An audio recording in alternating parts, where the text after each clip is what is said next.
कुछ ही रोज़ पहले मैंने हेयर शैम्पू बनाना सिखाया जो कि टॉक्सिन फ्री है, घर में खुद बना सकते हैं। हेयर कंडीशनर बनाना सिखाया, हेयर ऑयल बनाना सिखाया है। अगर आपके बाल किसी टॉक्सिन्स या केमिकल्स की वजह से गिरी जा रहे हैं ना, तो हमारा चैनल सब्सक्राइब कर लें और नीचे दिए गए बेल के आइकन के ऊपर भी क्लिक कर लें। तो अगरचे मैं मेडिकल डॉक्टर हूँ, लेकिन कुछ दवाइयों की वजह से मेरे बाल भी सारे के सारे गिर गए थे, जिसके बाद से मेरे पीछे ही आप देख सकते हैं हेयर केयर में मैंने सर्टिफिकेशन कर ली है। तो ये है कि हेयर के बारे में, बालों के बारे में अगर आप इतने सेंसिटिव हैं कि आपने टॉक्सिन फ्री शैम्पू और कंडीशनर बना लिया, हेयर की ऑयलिंग करते हैं और अब आप एक्स्ट्रा अच्छे रिजल्ट लेना चाहते हैं, तो आपको ये देखना होगा कि आपकी डाइट के अंदर कौन सी डाइट अच्छी है और कौन से सप्लीमेंट्स अच्छे हैं, और सबसे इम्पॉर्टेंट ये कौन सी चीज़ें आपने नहीं खानी कि जिनको खाने से आपके बाल गिर रहे हैं। तो ये सारी चीज़ें हम डिस्कस करते हैं, कोई भी पार्ट आपने स्किप नहीं करना है। स्टार्ट करते हैं इंट्रो के फ़ौरन बाद।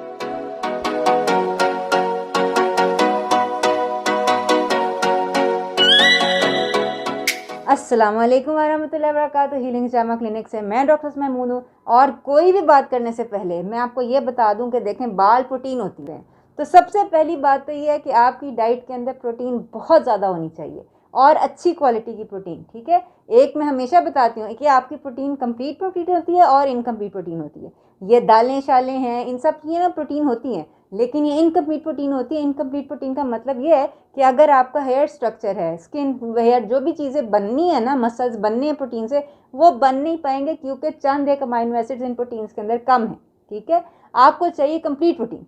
कंप्लीट प्रोटीन का बेस्ट सोर्स जो है वो है ऑर्गन मीट्स। ठीक है, कलेजी। ठीक है, कलेजी के अलावा रेड मीट, अगर आपको पसंद है रेड मीट लेना। अगर आप ऑर्गन मीट्स नहीं लेना चाहते हैं या कि आपको रेड मीट्स नहीं पसंद हैं, तो वीगन आप खाना चाहते हैं, वीगन के अंदर सिर्फ 3 सोर्सेज हैं। या आप सोयाबीन्स खाएं कंप्लीट प्रोटीन के लिए, या न्यूट्रिशनल यीस्ट लें, और या किनवा लें। ठीक है, ये वाली चीज़ें जो है ना, ये कंप्लीट प्रोटीन है और ये आपकी डाइट के अंदर बहुत ज़्यादा होनी चाहिए। ठीक है, अब ये मैं नहीं बता रही कि कितनी होनी चाहिए, क्योंकि ये बहुत ज़्यादा वेरी करता है। अगर आपको हेपेटाइटिस है, अगर आपको पीसीओएस है, अगर आपको कोई भी ऐसी प्रॉब्लम है, किडनी जो प्रॉब्लम है, तो आपकी प्रोटीन रिक्वायरमेंट डिफरेंट हो सकती है। लेकिन यह है कि प्रोटीन आपकी डाइट के अंदर अच्छी प्रोटीन होनी बहुत ज़रूरी है। और अगर आपने गोश्त नहीं खाना ना, और आपको नहीं पसंद है कलेजी, ठीक है, तो फिर क्या होगा, फिर डॉक्टर अस्मा आपको देंगी कोलेजन। ये जो कोलेजन है ना, ये मेरे पास कैप्सूल फॉर्म में भी है, पाउडर फॉर्म में भी है।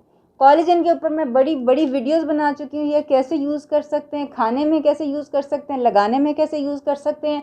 अगर आपने गोश्त नहीं खाना तो फिर आपको कोलेजन खानी पड़ेगी। ये दवाई की तरह खाएं, सप्लीमेंट की तरह खाएं, या डाइट की तरह खाएं, आपकी मर्जी। अगर आपने बाल बनाने हैं ना, तो प्रोटीन जो है ना, उससे फिर वो मुफर नहीं है, प्रोटीन आपको खानी पड़ेगी। और ये साइंटिफिकली प्रूवन है रिसर्च से कि जो लोग कम प्रोटीन खाते हैं उनके अंदर हेयर फॉल ज़्यादा होता है। ठीक है, तमाम रिसर्च लिंक्स हमेशा की तरह डिस्क्रिप्शन बॉक्स में आपको मिल जाएंगे, वह ज़रूर देख लें। ये डिस्क्रिप्शन बॉक्स में लिंक्स मैं इसीलिए शेयर करती हूँ ताकि आप देख लें, कोई भी ऐसी बात नहीं है जो हवाई मैंने की हो। ठीक है, ये तो बात समझनी मुश्किल कोई नहीं है कि बाल प्रोटीन से बने हुए हैं तो खाने में प्रोटीन होगी तो पूरी होगी ना, वरना बाल गिरते रहेंगे। दूसरे नंबर के ऊपर आपकी डाइट के अंदर होनी चाहिए बायोटिन। बायोटिन जो है वो देसी अंडों में से मिल सकती है, आपको नट्स में से मिल सकती है। ज़्यादा अच्छा सोर्स अगेन एनिमल सोर्स होता है। ठीक है, गोश्त खाएं, अंडे खाएं, और गोश्त और अंडे खाने से भी अगर आपकी बायोटिन की कमी पूरी नहीं हो रही और आपका हेयर फॉल हुए जा रहा है ना, तो फिर आपको ज़रूरत है सप्लीमेंटेशन की। हाई डोज बायोटिन जो है हमारे क्लिनिक में बेस्ट सेलिंग प्रोडक्ट। आमतौर पर जो आपको मिलती है ना बायोटिन, वो माइक्रोग्राम से मिलती है। ये हमारे पास हाई डोज बायोटिन है, ये मिलीग्राम्स के अंदर है। माइक्रोग्राम जो होता है ना, वो मिलीग्राम से 1000 गुना कम होता है।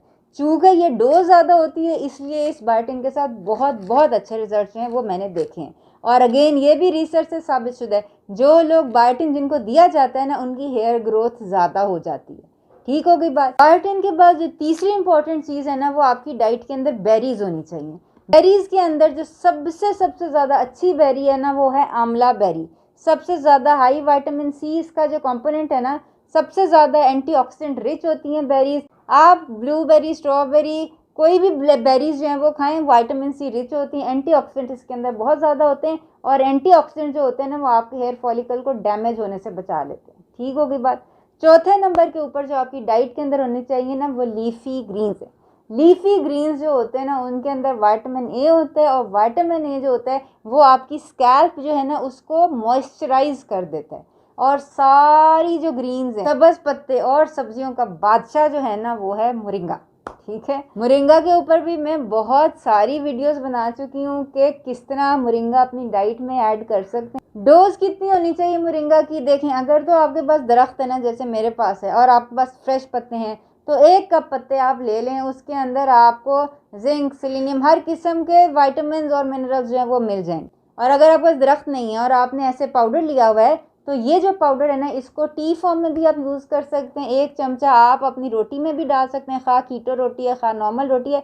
मैं अगर बेसन की रोटी बनाती हूँ, मैं उसके अंदर मोरिंगा डाल देती हूँ। अगर मैं पकौड़े बनाती हूँ, उसके अंदर 1 चम्मच मोरिंगा डाल देती हूँ। बेसिकली 1 टेबल स्पून आपका जो है ना मोरिंगा पाउडर का होना चाहिए, ठीक है, ताकि आपके बालों की नरिशमेंट जो है वो अच्छी हो जाए। विटामिन ए के अलावा बाकी सारे विटामिन जो आपको मिल जाए। अच्छा, उसके अलावा आपकी डाइट में होनी चाहिए कोई भी फैटी फिश। क्यों फैटी फिश? ताकि ओमेगा 3 मिल सके आपको।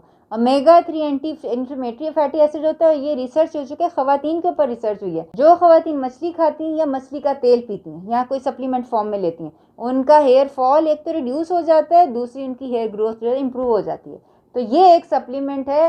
खा आप फिश खाएं, खा फिश ऑयल खाएं, खा आप ओमेगा 3 के कैप्सूल्स खा लें। अगर आप किसी ऐसी जगह पे रहते हैं कि जहाँ पे फ़िश अवेलेबल नहीं है या आपको फ़िश जो है पसंद नहीं है, अगर आपने बाज़ार से ख़रीदनी है ना, तो ये देख के लें कि वाइल्ड कॉट फ़िश हो, ठीक है, मर्करी पॉइजनिंग ना हुई हो आपकी फ़िश के अंदर। वरना फिर ये है कि सप्लीमेंट्स वगैरह ले लें, फ़िश ऑयल के सप्लीमेंट्स जो हैं या ओमेगा 3 सप्लीमेंट्स वो मिल जाते हैं। आखिरी चीज़ जो आपकी डाइट में होगी और आपके बाल अच्छे हो जाएंगे ना, वो है नट्स। नट्स के ऊपर मैं पूरी वीडियो बना चुकी हूँ कि नट्स को खाने का सही तरीका कौन सा है, ठीक है। नट्स जो हैं वो आपके लिए जो है एक तो सोर्स होते हैं, ये सारा मैंने बायोटिन है, जिंक है, सेलेनियम है, ये जो सारे आप वाइटामिन ढूंढते रहते हैं ना, ये हमें कहाँ से मिलेंगे, एक ही उसके अंदर पैकेज में मिल जाए, वो बेसिकली नट्स से मिलेंगे। नट्स को खाने का बेहतरीन तरीका क्या है, इसके ऊपर मैं पूरी वीडियो बना चुकी हूँ। नट्स आपने अपनी डाइट के अंदर ज़रूर रखने हैं। मिनिमम 1/4 कप तो होना चाहिए, ठीक है। बालों के लिए सबसे अच्छे नट्स जो हैं वो बादाम है, आलमंड। आलमंड्स लो कार्ब होते हैं, कीटो डाइट वाले जो हैं वो भी खा सकते हैं। आखिर में मैं ये ज़रूर कहूँगी कि अगर आपने इतनी मेहनत की है ना, कि आपने अपना शैम्पू खुद बनाया, टॉक्सिन फ्री है, कंडीशनर बनाया है, हेयर ऑयल लगाया है, आपने डाइट के अंदर आपने देख लिया कि सारी अच्छी चीज़ें खा रहे हैं, तो फिर बराए मेहरबानी वो चीज़ें ना खाएं जिससे बाल गिरते हैं, जो इन्फ्लेमेटरी हैं। आपकी शुगर्स हैं, रिफाइंड शुगर्स, प्रोसेस्ड ऑयल्स, ठीक है, वीट है, गंदम है, ग्लूटेन वाली चीज़ें, ये सारी जो चीज़ें इन्फ्लेमेटरी हैं, ये सब हेयर लॉस करती हैं, ये अवॉइड करें। इंशाल्लाह आपके बाल बेहतरीन हो जाएंगे। वीडियो एंड तक देखने का बहुत बहुत शुक्रिया। नीचे कमेंट्स में आपने मुझे बताना है कि इनमें से आपने कौन सी चीज़ें अपनी डाइट में ऐड की हैं और उनसे आपको कितना फ़ायदा हुआ, और ये उन तमाम लोगों के साथ शेयर कर दें जो कि अपने बालों को लेके बहुत ज़्यादा परेशान हैं, किसी दवाई या किसी बीमारी की वजह से वो अपने बाल खो बैठे हैं, तो उनको ये बताएंगे उनके बाल वापस आ सकते हैं और पहले से ज़्यादा अच्छे वापस आएंगे। तो अपना ख्याल रखिएगा। इंदा मुलाकात होती है। अस्सलाम वालेकुम वरहमतुल्लाह।